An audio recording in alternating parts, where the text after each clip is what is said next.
I wasn't looking for another woman. That's the truth. I was looking for the bottom of a bottle of ibuprofen, for a position on the couch that didn't send daggers of fire up my tibia, for a distraction on television vapid enough to silence the screaming monologue in my head. For 3 years since Sasha, my heart had been a locked room. I'd posted a do not disturb sign on the door and thrown away the key. Love, especially the kind I felt for women, an all-consuming, wildfire sort of love, was a liability I could no longer afford. So I climbed rocks instead. I channeled all that intensity into chalk fingers and granite faces, pulling myself upward, proving that I needed no one to hold my rope. The irony of gravity finally winning, of a single misstep sending me spiraling down to shatter my leg in 3 places, was not lost on me. It felt like a cosmic joke, a heavy-handed metaphor for my entire existence. My fortress of solitude had crumbled, and now I was trapped. The apartment, once my sanctuary, had become a meticulously designed prison. Every object of desire was exactly 6 inches beyond my reach. The remote on the coffee table, a book on the second shelf, the good tea on the top rack of the cupboard. I was enthroned in a rented wheelchair, a clunky metal beast that scraped the doorframes and snagged on the rug, a constant, squeaking reminder of my own pathetic helplessness. The air, thick with the scent of stale hospital antiseptic, and the dust motes dancing in the slanted afternoon light, felt suffocating. I had navigated the first 24 hours home on a diet of protein bars I could reach from the couch and a profound, simmering rage. But a new, more humiliating challenge loomed: hygiene. I hadn't showered in 2 days, and the grime felt symbolic, a physical manifestation of my self-pity. I wheeled myself to the threshold of the bathroom, a space no wider than my outstretched arms. The tiny plastic shower stool the hospital had provided looked like a cruel joke. Getting from the chair across the tile, and onto that flimsy perch over the tub's edge seemed as plausible as scaling Everest. But the alternative, sitting in my own filth until my leg magically healed, was unthinkable. My pride, the last standing pillar of my identity, demanded I try. The transfer was a clumsy, grunting disaster. I got 1 foot in the tub, my good hand gripping the soap dish, my broken leg jutting out at an absurd angle, wrapped in its colossal plaster cast. Then my hand slipped. I jolted, pain exploded behind my eyes, and I collapsed back into the wheelchair with a strangled cry, my body trembling with agony and shame. Tears burned my eyes. This was it. This was the bottom. Broken, alone, and I couldn't even wash my own damn hair. That's when I heard the key in the lock. Clara. My roommate of 6 months, a woman I knew mostly through post-it notes on the fridge and the faint, pleasant scent of soil and rain that clung to her work clothes. She was a landscape architecture student, always sketching in a thick notebook at the dining table, her brow furrowed in concentration. We were polite, cordial strangers who shared a Wi-Fi password and a utility bill. Now she was about to become a witness to my lowest moment. Maya. Her voice was soft, hesitant from the entryway. You okay? I heard a bang. I swiped at my eyes, my voice thick and raw. Fine. Just redecorating. The squeak of her sneakers on the hardwood floor grew closer. She appeared in the bathroom doorway, her canvas tote bag still slung over her shoulder, her dark hair pulled back in a messy bun from which a few stray curls had escaped to frame her face. Her eyes, the color of moss after a storm, took in the scene, me, slumped and defeated in the chair, the shower stool askew, the damp patch on the bath mat where my hand had slipped. She didn't register shock or pity. Her expression was calm, assessing, like she was looking at a design problem. Showering, she asked, her tone even. I couldn't speak. A nod was all I could manage, a jerky, humiliating admission of failure. I braced myself for the awkward offer of help, the platitudes, the suffocating kindness I couldn't bear. Instead, she just set her bag down. Okay, she said, as if I'd simply asked her to pass the salt. Let me get a towel for the floor so the chair doesn't slip. Do you want the water hot or really hot? The question was so practical, so devoid of drama, it disarmed me completely. The locked door in my chest creaked open, just a crack, and in that moment, I knew I had no choice but to let her in. The first time was a study in humiliation. I sat rigidly on the shower stool, a towel draped over my lap, my arms crossed tightly over my chest as if that could somehow shield me from the mortifying reality of the situation. The bathroom felt impossibly small, crowded with her presence. Clara moved with a quiet efficiency that was both a blessing and a curse. She didn't fuss or chatter, she simply worked, her focus entirely on the task at hand. She adjusted the shower head, tested the temperature with the back of her hand, and then turned to me, her expression unreadable. "Ready?" she asked. I gave a curt nod, staring fixedly at the grout between the white tiles, counting them. 1, 2, 3. Anything to avoid looking at her. The spray of water was a shock, and I flinched. Too hot. "It's fine," I mumbled, my voice tight. She took the bottle of shampoo. I felt the cool gel on my scalp, and then her fingers, gentle but firm, began to work it into a lather. I squeezed my eyes shut. This was the worst part. The surrender. The sheer intimacy of having another person wash my hair, a ritual so personal, so tender, was excruciating. I tried to detach, to imagine I was a car going through a car wash, a series of mechanical processes. But my body betrayed me. I was hyper-aware of everything, the subtle scent of her skin, a clean, earthy smell like wet stone and sandalwood, the way a drop of water traced a path down her forearm as she reached for the conditioner, the soft brush of her knuckles against my neck. My senses were on high alert, cataloging details I had no business noticing. She was just my roommate. A kind, straight roommate doing me an enormous, embarrassing favor. I could feel the tension thrumming through my own muscles, my shoulders hunched up to my ears. I was a statue of shame. "I can do the rest," I said, my voice strained. "It's easier if I just rinse you," she replied, her tone neutral. "Lean your head back a little." It wasn't a request. It was a quiet instruction, and I found myself obeying without thinking. The water cascaded over my hair, and for a moment, just a moment, the warmth and the rhythmic sound allowed a fraction of the tension to seep out of me. When she was done, she handed me a washcloth and the soap. "I'll turn my back," she said, and she did, giving me the illusion of privacy as I fumbled through the rest of the process. The entire ordeal probably lasted 10 minutes, but it felt like an eternity. When she finally helped me dry off, wrapping a thick towel around my shivering body, and assisted with the clumsy transfer back into the wheelchair, I couldn't bring myself to say thank you. The words were stuck behind a lump of pride in my throat. I just nodded, wheeled myself into my room, and shut the door, the click of the latch echoing in the sudden silence. The days that followed fell into a strange, stilted rhythm. I was determined to reclaim some sliver of my independence, which mostly manifested as me being a stubborn ass. I'd try to make my own coffee, only to spill hot water on the floor. I'd use a grabber tool to retrieve a book from a high shelf, only to knock over a stack of 3 others. Each failed attempt was a fresh wave of frustration. Clara never said, "I told you so." She would just appear, a dishcloth in hand, and quietly clean up my mess. Her patience was infuriating. It felt like a mirror held up to my own childish petulance. "I can do it myself," I snapped one afternoon, after she offered to get me a glass of water. She was standing by the counter, pausing her chopping of vegetables for a salad. She looked at me, her head tilted slightly. "I know you can," she said, her voice calm. "But you don't have to." The simple statement knocked the wind out of me. It wasn't pity. It was permission. Permission to be weak, to be needy, to accept help. I hated it. I hated her for making it seem so reasonable, so easy. Because for me, it wasn't easy. Accepting help felt like ceding territory, like admitting that the walls I'd built around myself were useless. With Sasha, my love had been a form of dependency. I had leaned on her so heavily that when she left, I hadn't just been heartbroken, I had been structurally unsound, a building with its foundation ripped out. I'd sworn I would never be that version of myself again. And now, here I was, literally unable to stand on my own 2 feet, relying on a near stranger for my most basic needs. The universe really was a comedian with a dark sense of humor. Our conversations remained sparse and functional. "Can you pass the remote? The mail is on the counter. Do you need anything from the store?" We orbited each other in the small apartment, a planet, and a moon held in a reluctant gravitational pull.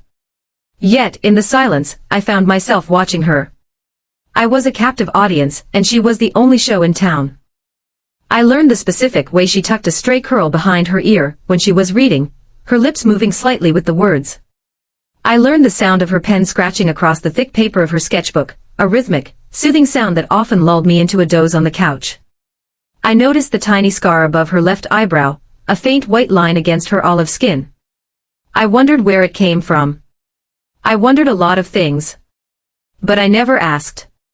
Asking felt like a step into a country I had no visa for. It was safer to observe from a distance, to keep the dynamic as it was, patient and caretaker, broken thing and fixer. It was a role I understood, a pain I was familiar with. It was the potential for anything more that terrified me. The routine became our new normal, a silent contract negotiated without words. Every other day, the ritual of the shower. It grew less excruciatingly awkward, settling into a kind of practiced, impersonal intimacy. I learned to unhunch my shoulders, to let her wash my hair without my entire body tensing like a pulled bowstring. In return for her help, I took over the household admin I could manage from a seated position, paying bills online, ordering groceries for delivery, sorting the mail. It was a pathetic offering, but it made me feel slightly less like a useless lump of plaster and flesh. We spent our evenings in shared silence in the living room. Me on the couch with my leg propped up on a mountain of pillows, scrolling endlessly through my phone or pretending to read. Her at the big wooden dining table that bled into the living space, her head bent over massive blueprints, the warm glow of her task lamp creating an island of light in the dim room. Sometimes the only sounds were the rustle of her paper, and the frantic tapping of my thumbs on a screen. The silence wasn't always comfortable. Often, it felt heavy, freighted with all the things we weren't saying. I was a spectator to her life. I watched her pack her bag for class, her movements efficient and graceful. I listened to her low, murmuring voice on the phone with her mother. I saw the way her face would light up when a particular design problem finally resolved itself in her mind, a small, private smile touching her lips. I was learning her, the way you learn the landscape of a place you're trapped in. I knew she liked her tea with honey and a slice of lemon. I knew she was a terrible singer but hummed constantly anyway, a tuneless but cheerful sound. I knew she had a collection of smooth, gray stones on her windowsill that she'd picked up from various beaches. Each detail was a tiny, polished rock I'd add to my own collection, turning it over and over in my mind. My internal monologue, once a constant howl of self-pity and frustration, was becoming increasingly occupied by her. Why does she chew on the end of her pen like that? I wonder what song she's humming. Her hands are so capable. It was an insidious creep. The awareness of her was a vine, slowly, quietly winding its way through the ruins of my independence. Then came the twist I should have seen coming. I was on the couch, half watching some mindless reality show, when Clara laughed from the table. It wasn't a big laugh, just a soft puff of air. She was looking at her phone, a genuine, unguarded smile on her face. "What's so funny?" I asked, the question slipping out before I could stop it. It was more than I'd offered in days. She looked up, her cheeks slightly pink. "Oh, nothing. Just Leo. He's telling me about his disastrous attempt to make paella." Leo. The name landed in the quiet room like a dropped stone. It was just a name, a perfectly ordinary name, but it felt significant. It felt like a confirmation of everything I already assumed. Of course there was a Leo. A woman like Clara, calm, kind, beautiful in a way that didn't demand attention but earned it. Of course she wasn't single. Of course she was straight. Boyfriend. I tried to make my voice casual, a light, roommate-y inquiry. She shook her head, but the smile remained. No. Just a guy from my studio class. He's funny. The distinction hardly mattered. He was a guy. A possibility. A fixture in her life that existed outside the four walls of our apartment, outside of my dependent, fractured world. A wave of something cold and unpleasant washed over me. It felt like disappointment, but I labeled it relief. This was good. This was a boundary. A clear, solid wall to put between my growing fascination and the reality of the situation. Her kindness wasn't a signal, it was just her nature. My hyper-awareness of her wasn't a burgeoning connection, it was a symptom of my isolation, a classic case of proximity-induced fixation. Leo was my reality check. He made her safe. He made me safe. I could continue to accept her help, to watch her from my couch prison, without the terrifying risk of letting my feelings morph into something dangerous, something that could hurt me. Something like hope. I clung to the idea of Leo like a life raft.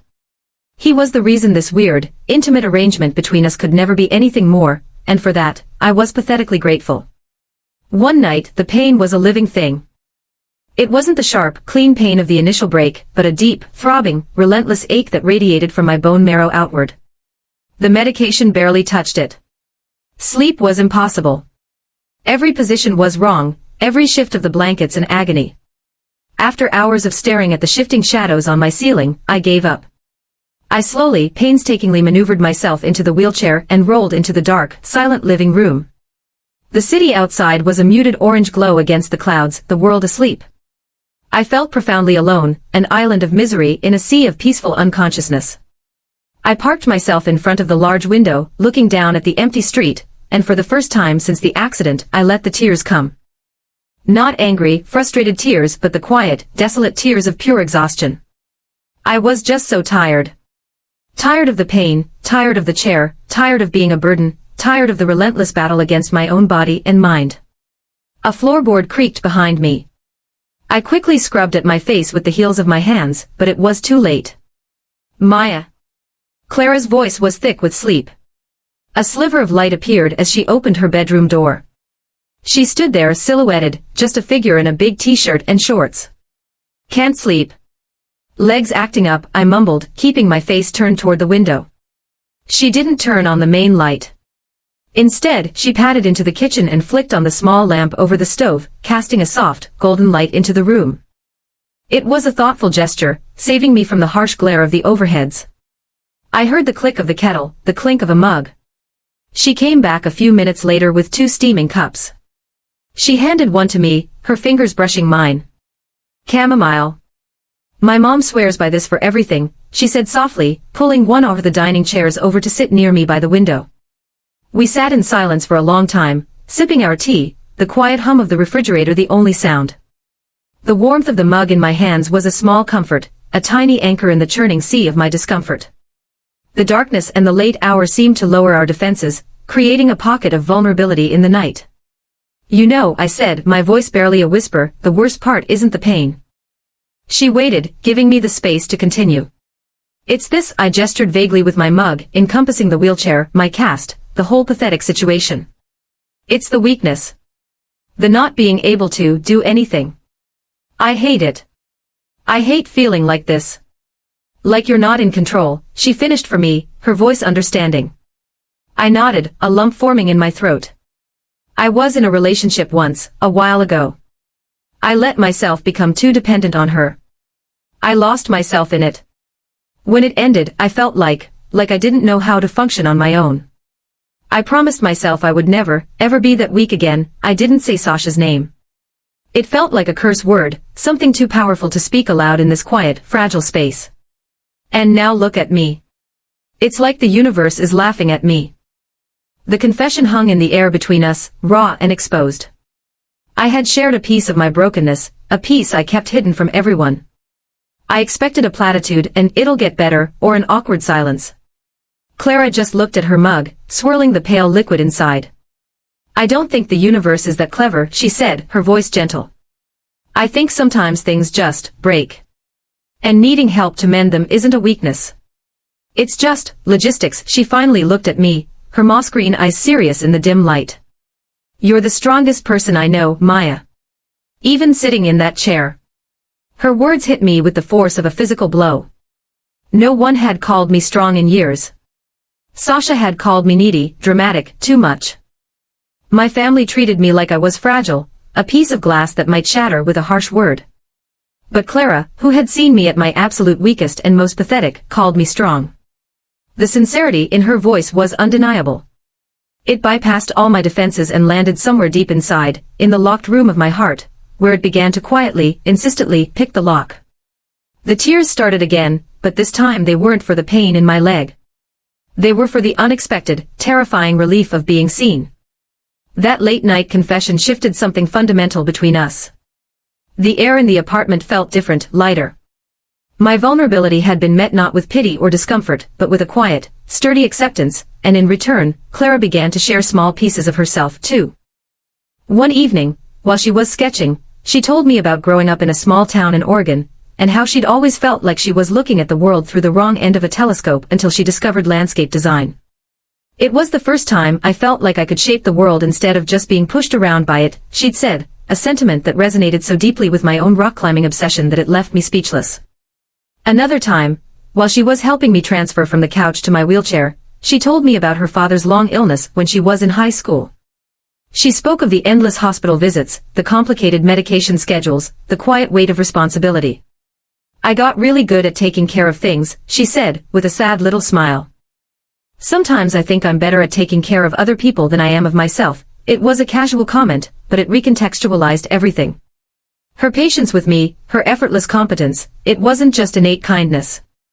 It was a learned skill, forged in a crucible of love and loss. I was no longer just a broken object she was fixing. I was a person whose needs she understood on a profound level. The caretaker-slash-patient dynamic began to dissolve, replaced by something more balanced, more real. Something that felt dangerously like friendship. The humor came back first. It started small. One day, as she was rinsing my hair, a bit of shampoo foam landed on the tip of my nose. Without thinking, I blew it off, sending it flying into her face. She froze, a dollop of white suds on her cheek, her eyes wide with surprise. Then, a slow smile spread across her face, and she started to laugh. A real, deep, musical laugh that bounced off the tiled walls. I found myself laughing too, a rusty, unfamiliar sound. "My apologies," I said, trying for a dry, sarcastic tone.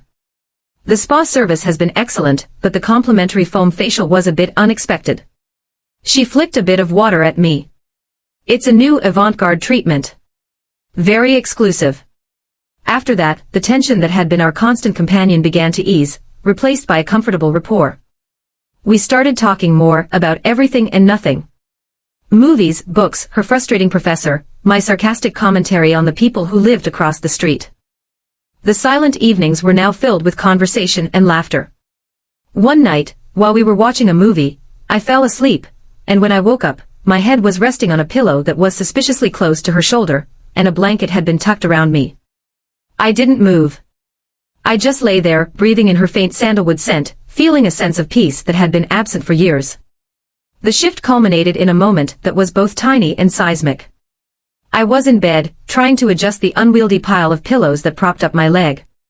I was getting stronger, but the cast was still a dead weight, and I let out a grunt of frustration. Clara, who had been passing my doorway, paused. "Need a hand?" "Please," I sighed, giving in. She came over and began expertly rearranging the pillows. "You need a firmer one at the bottom, see?" For a base, she reached under my cast to slide a pillow into place. As she pulled her hand back, her fingers brushed against my bare arm. It was nothing. A fleeting, accidental touch. But it wasn't nothing. A jolt, sharp and electric, shot through me. It was like hitting a live wire. I sucked in a breath. Our eyes met, and I saw a reflection of my own shock in her gaze. The air between us suddenly felt thick, charged, humming with a new and terrifying energy. The moment stretched, suspended in time. Her eyes flickered down to my mouth, and then back up again. For a heartbeat, I thought she was going to lean in. I think I wanted her to. Then, as quickly as it had appeared, the spell was broken. She pulled her hand back, her cheeks flushing a deep red. "There," she said, her voice a little too high, a little too bright. "Better?" "Yeah," I breathed, my heart hammering against my ribs. "Thanks." She gave a tight nod and practically fled the room. I was left staring after her, my skin still tingling where she'd touched me. The life raft of Leo was on fire, sinking fast. There was no denying it anymore. The careful walls I had constructed around my heart, the logical explanations, the safe assumptions, they had all been obliterated by a single, accidental touch. This wasn't friendship. It wasn't gratitude. It was something else entirely, something wild and familiar and utterly terrifying. It was desire. And it was mutual. I could see it in her eyes. The recognition was a terrifying, exhilarating free fall, and I had no idea where I was going to land. After the touch, the apartment became a minefield of unspoken tension. Every interaction, no matter how mundane, was charged with a new significance. Passing her a mug of coffee was an exercise in avoiding contact, our fingers hovering inches from each other. The space on the couch between us felt both like a vast chasm and a powerful magnetic field. I was acutely aware of the boundary of her physical presence, the heat she gave off, the way the air shifted when she walked into a room. My internal monologue was a runaway train, every thought circling back to her. She's biting her lip again. I wonder if it's as soft as it looks. Stop it, Maya. Stop it. The shower routine, once a source of humiliation, transformed into an almost unbearable form of sweet torture. It was no longer clinical. It was intimate, sensuous, and deeply unsettling. I stopped trying to count the tiles on the wall, and instead found my gaze tracing the delicate line of her collarbone, the curve of her neck where her dark hair was clipped up, the way the muscles in her back shifted as she reached for the detachable shower head. The scent of her shampoo, the earthy sandalwood I had come to associate so completely with her, was intoxicating. I felt the warmth of her hands through the washcloth as she gently scrubbed my back, and I had to bite the inside of my cheek to keep from shivering. It had nothing to do with the cold. I started to actively fight the truth, to push it down. She was my roommate. She was my caretaker. She was straight. This attraction was a delusion born of proximity and dependence. A phantom limb of a feeling from a part of my life I had amputated. But the phantom was aching, demanding my attention. One afternoon, she was standing at the counter, carefully wiping down the leaves of a fiddle-leaf fig tree, her brow furrowed in concentration. The afternoon sun streamed through the window, catching the fine hairs on her arms and illuminating the stray curls that had escaped her bun, turning them into a fiery halo. She was so completely absorbed, so present in the simple, gentle task. A wave of pure, unadulterated longing washed over me, so powerful it stole my breath. It wasn't just physical. I wanted to know what made her smile like that. I wanted to be the reason for the focused, tender look on her face. I wanted to crawl inside the quiet, steady space she occupied and just stay there. In that moment, I stopped fighting. I accepted the terrifying, inconvenient, impossible truth. I was falling for her. The recognition didn't bring relief, only a deeper, more profound angst. Because what could I possibly do? Confess my feelings and shatter the fragile peace of our home. Make her deeply uncomfortable and turn her kindness into an obligation she felt trapped by. No. The power dynamic was hopelessly skewed. I was the broken one, the one who needed her. To add the weight of my unwanted desires to her burden felt monstrously selfish. So I kept my silence. But the silence was loud. The turning point came during one of our now regular shower rituals. She was rinsing the conditioner from my hair, her head bent close to mine.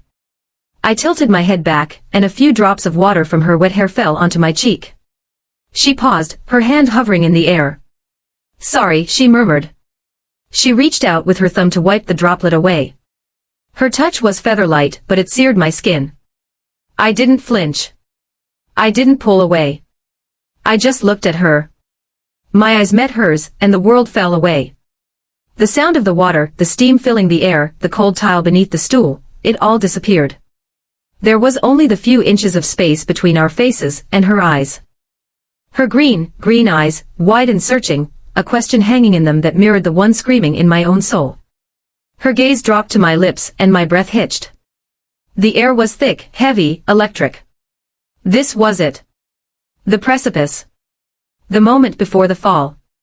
Time stretched and warped, a single second drawn out into an eternity of possibility.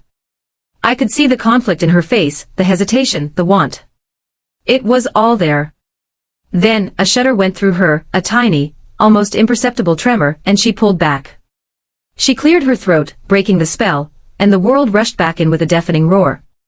"All rinsed," she said, her voice strained. She turned away, busying herself with turning off the water, her movements jerky and unnatural. She wouldn't look at me again. But it was too late. We had both seen it. We both knew. The secret was out, even if not a single word had been spoken. And the knowledge of it hung between us, beautiful and terrifying, a promise and a threat. The unspoken thing between us became a third roommate, a ghost that sat on the couch with us, that hovered over the dinner table, that followed us into the steamy confines of the bathroom. The tension was no longer a humming undercurrent, it was a visible, shimmering haze in the air. We were clumsy around each other, both physically and verbally. Sentences were started and abandoned.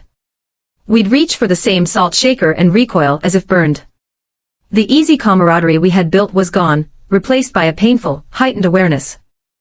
I found myself cataloging her every micro-expression, trying to decipher the flicker of emotion in her eyes before she looked away. Was that longing? Or was it fear?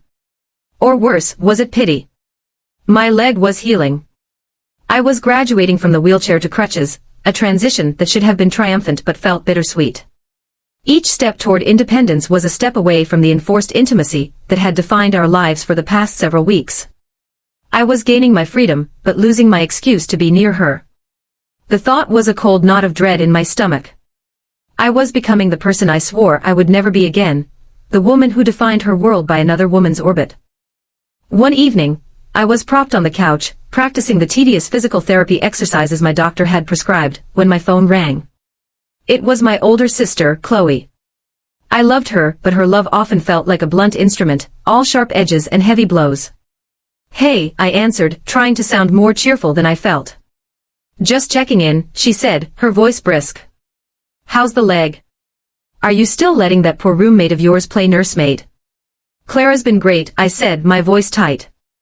I glanced toward the dining table, but Clara had her headphones on, thankfully absorbed in her work. "And I'm getting around on crutches now. I'm not helpless." "Good," she said, though she didn't sound convinced. "Listen, Maya, just be careful, okay? Don't do that thing you do." I knew exactly what thing she meant. "I don't know what you're talking about." "Oh, come on," she scoffed. "You get fixated. You build these women up in your head into something they're not, and then you get crushed when they can't live up to your fantasy. Remember Sasha? You practically tried to merge into a single human being. It's not healthy. This girl, Clara, she's probably just being nice. Don't read into it.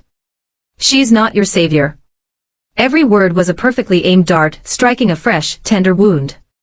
She was voicing all my deepest fears, all the ugly accusations I leveled against myself in the dead of night. That my love was a form of consumption. That I was too intense, too much. That I saw saviors in women who were just being kind. The shame was so potent it made me feel nauseous. "Thanks for the armchair psychology, Chloe," I snapped. "I've got it handled. I'm just saying. I don't want to see you get hurt again." "Yeah, well, it's my life to screw up," I said, and hung up before she could reply. My hands were shaking. I looked over at Clara. She had taken her headphones off and was watching me, her expression full of concern. The ghost of my sister's words hung between us, toxic and suffocating. "She's just being nice. Don't read into it." The doubt, the self-loathing, it all came rushing back. I had been delusional. That moment in the shower, her lingering glances, I had invented it all, projecting my own desperate yearning onto her. She wasn't feeling desire, she was feeling trapped. I had to put a stop to it. I had to push her away, for her own good. My affection was a cage, and I had to let her out. I stood up, grabbing my crutches. My movements were sharp, angry. "I'm going to bed," I announced, my voice cold and clipped. I didn't look at her. I just hobbled toward my room, each jarring step a punishment. I needed to rebuild my walls, higher and stronger than ever before. For a moment there, I had forgotten who I was, a woman who was destined to be alone, a woman whose love broke everything it touched. The chill I projected into the apartment was instantaneous and effective. I was curt, distant. I answered her questions with single words. I spent more time in my room with the door closed. I avoided eye contact. I was trying to rewind time, to go back to being polite, cordial strangers. I was trying to protect her from me. But all I was doing was hurting us both. I could see the confusion and pain in her eyes every time I rebuffed one of her gentle overtures. The light in her seemed to dim. The apartment, which had started to feel like a home, once again felt like a prison, only this time, I was the warden. After 2 days of this self-imposed Arctic freeze, she finally cornered me. I was in the kitchen, clumsily trying to make a sandwich while balanced on my crutches, when she came and stood in the doorway, blocking my escape. "Okay, what's going on?" she asked, her voice quiet but firm. She wasn't going to let me evade her this time. "Nothing's going on," I said, focusing intently on spreading mustard on a slice of bread. "I'm just tired." "Don't lie to me, Maya," she said, and the raw emotion in her voice made me look up. Her face was a mask of hurt. Did I do something? In the shower the other day, did I misread something? Did I make you uncomfortable? Her question was so full of genuine, self-doubting anxiety that it shattered my icy resolve. She thought she was the one at fault. The injustice of it, the sheer backwardsness of it, broke something open in me. All the fear, the shame from my sister's phone call, the years of pent-up grief from Sasha, and the overwhelming, terrifying love I felt for the woman standing in front of me, it all came rushing to the surface. No, I choked out, the word thick with unshed tears. You didn't do anything. It's me. It's all me. And then the dam broke. The words tumbled out, a messy, incoherent flood of confession. My sister called, I started, my voice cracking. She said, she warned me not to do the thing I do. To not get obsessed.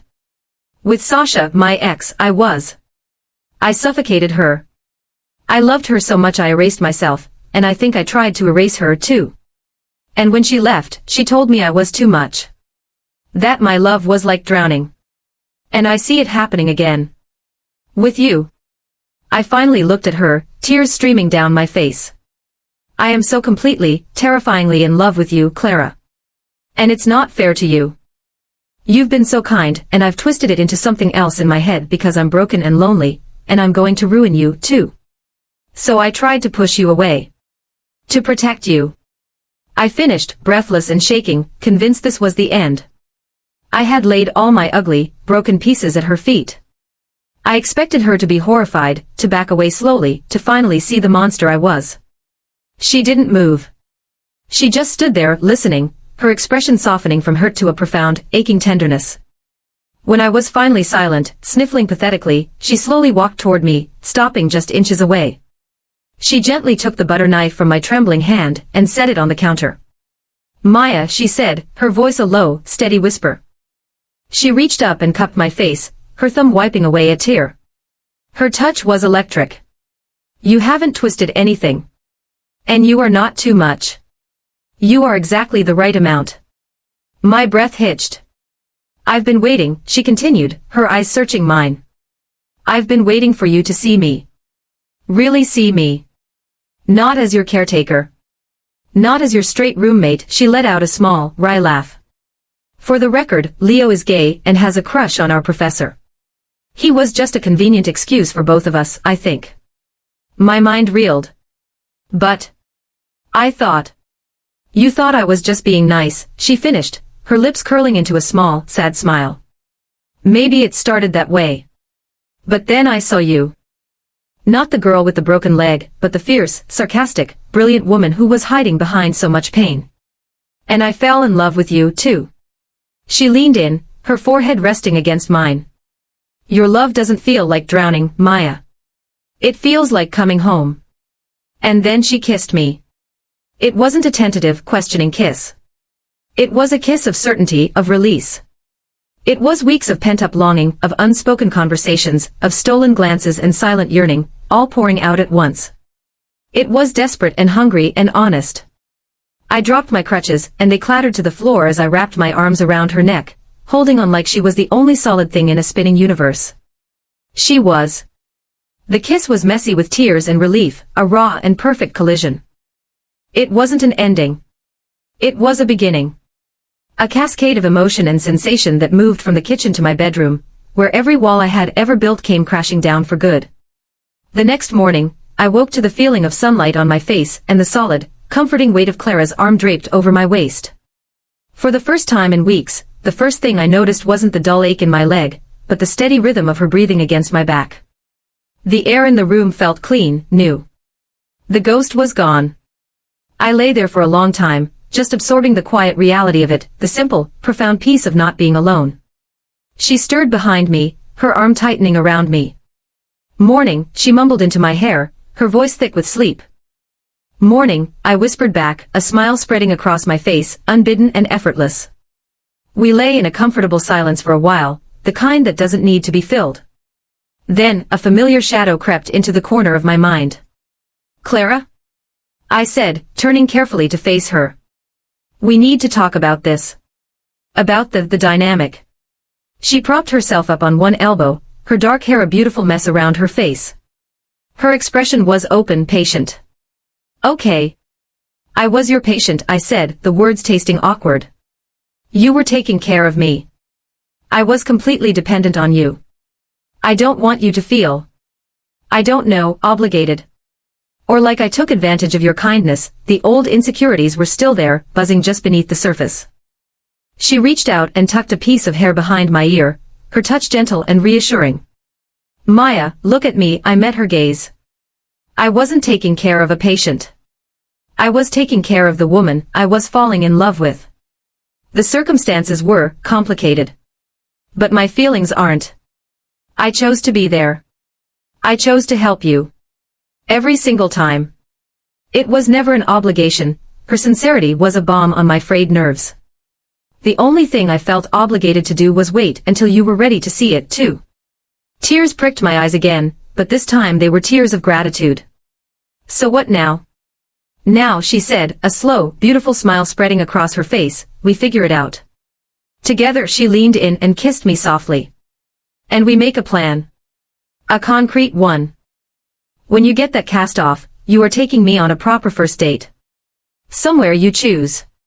Somewhere we can walk in, side by side, on equal footing. The simple, practical plan was exactly what I needed. It wasn't a vague promise, it was a tangible future, a goal to work toward. It was a promise of normalcy, of a relationship that could exist outside the crucible of my recovery. Just then, my phone buzzed on the nightstand. I glanced at it. A text from a number I hadn't seen in years. Sasha. Heard about your accident. Thinking of you. 3 years of silence, broken by a casual, meaningless text. A year ago, it would have sent me into a tailspin. 6 months ago, it would have been a painful, bitter reminder. But now, lying next to Clara, her warmth seeping into me, the message had no power. It was a ghost, a faint echo from a life I no longer lived. I looked at the screen, then at the beautiful, real woman beside me. Without a second thought, I held down my thumb on the message thread and hit delete. I had made my choice. A few weeks later, the cast was gone, replaced by a cumbersome walking boot. I was still clumsy, still slow, but I was mobile. I was on my own 2 feet. Clara and I were sitting on the small balcony of our apartment, a shared blanket over our laps, watching the sky bleed from orange to purple over the city rooftops. The air was crisp with the promise of autumn. Her sketchbook was open on her lap, but she wasn't drawing. She was just watching the sky, her head resting on my shoulder. The domestic quiet between us was no longer tense or freighted with unspoken things. It was comfortable, easy, full. It felt like home. I thought about the woman I was when I first came back to this apartment in that wheelchair, brittle, angry, and so profoundly lonely. I had built a fortress around myself to keep the world out, but all it had done was trap me inside. It took being broken, being forced to accept a kindness I thought I didn't deserve, to finally find the key.